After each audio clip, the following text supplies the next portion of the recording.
मिरजेतील महापालिकेच्या घंटागाड्यातील बॅटऱ्यांची चोरी, अज्ञाताविरुद्ध गुन्हा दाखल.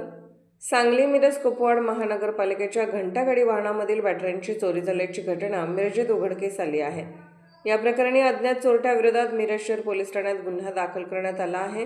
मिळालेल्या माहितीनुसार कुपवाड रोडवरील आयुष्यमान भारत रुग्णालयाच्या पार्किंगमध्ये उभ्या असलेल्या 3 घंटागाड्यांमधील बॅटऱ्या रात्रीच्या सुमारास चोरीस गेल्या.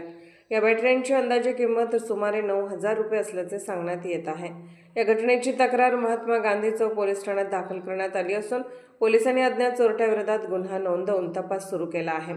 दरम्यान महानगरपालिकेच्या वाहनांमधील बॅटऱ्या चोरी होण्याची पहिलीच घटना नसून यापूर्वी अशा प्रकारचे प्रकार घडल्याचे समोर आले आहे. त्यामुळे महापालिकेच्या वाहनांच्या सुरक्षेबाबत प्रश्नचिन्ह उपस्थित होत आहे.